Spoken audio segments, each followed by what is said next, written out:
परखेगा या नहीं, ये सुप्रीम कोर्ट बाद में डिसाइड करेगा। तो फिलहाल एडमिशन के स्टेज में ये सुनवाई चल रही है। देखना होगा कि क्या सुप्रीम कोर्ट इस पिटीशन को एडमिट करता है या नहीं, केंद्र सरकार को नोटिस जारी कर जवाब मांगता है या नहीं, ये अब से थोड़ी देर में तस्वीर साफ हो जाएगी। पूजा, संपत्ति के चरित्र का जिक्र किया कि वो सेक्युलर हो सकती है, अगर इसको समझा जाए आसान शब्दों में तो सीजीआई की इन बातों को किस तरीके से समझा जाए?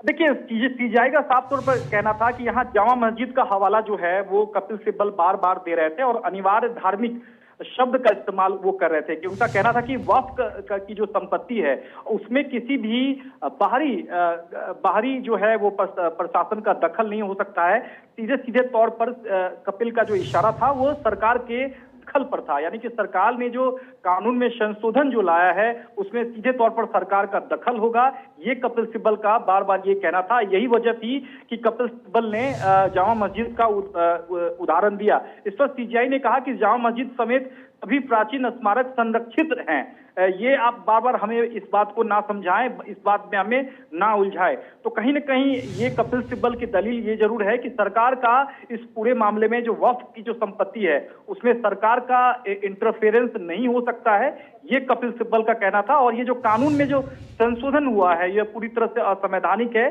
लिहाजा सुप्रीम कोर्ट को इस मामले में दखल देते हुए कानून पर रोक लगानी चाहिए, ये कपिल सिब्बल की दलील है। पूजा, ठीक है सुमित, आपके पास वापस लौट रहे हैं। 22 में से 2 ही गैर मुस्लिम सदस्य होंगे। सीजीआई की ओर से कहा गया 20 करोड़ लोगों के अधिकार लूटे जा रहे हैं। सिब्बल की ओर से ये तर्क दिया जाता है अधिकारी तय करेंगे संपत्ति किसके। सिब्बल ये सवाल पूछते हैं, ये तर्क रखते नजर आते हैं।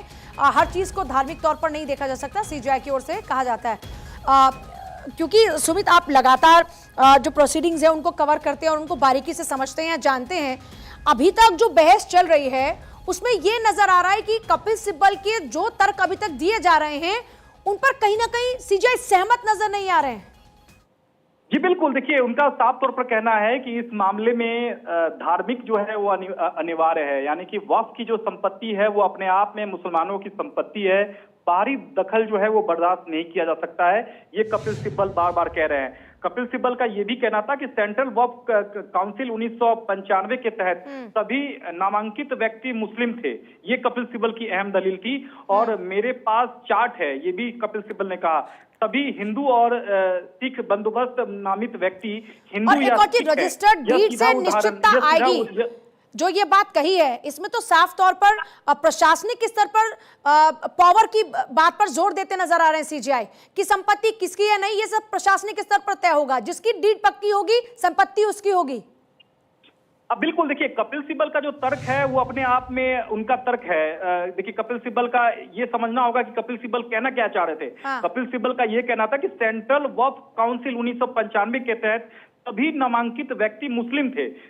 मेरे पास चार्ट है, सभी हिंदू या सिख बंदोबस्त नामांकित व्यक्ति या हिंदू या सिख हैं, ये सीधा उल्लंघन है और यह 200 मिलियन को संसदीय तरीके से हड़पना है, यानी कि 20 करोड़ लोगों के अधिकारों का सीधे तौर पर संसदीय तरीके से ये अधिकार का एक तरह से हड़पना, एक तरह से हड़पा जाने की जो कोशिश है वो सरकार की ओर से की गई है। सीजीआई ने कहा कि क्या ऐसा कोई कानून नहीं है जो कहता हो कि अनुसूचित जनजाति की संपत्ति को मंजूरी के बिना हस्तांतरित नहीं किया जा सकता है। सीजीआई ने यह भी कहा कि जामा मस्जिद समेत सभी प्राचीन स्मारक संरक्षित रहेंगे।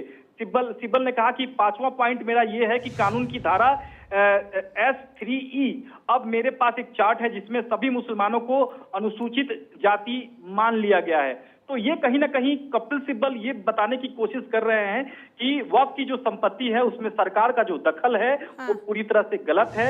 मुसलमानों की संपत्ति में मुसलमानों का ही हक होगा, उसमें ही उनके ही सदस्य होंगे, इसमें सरकार का सीधे तौर पर हस्तक्षेप बर्दाश्त नहीं किया जा सकता है। और यही वजह है कि ये जो कानून है वो पूरी तरह से असंवैधानिक है। और सीजीआई ये भी तो कह रहे हैं रजिस्ट्रेशन में समस्या क्या है।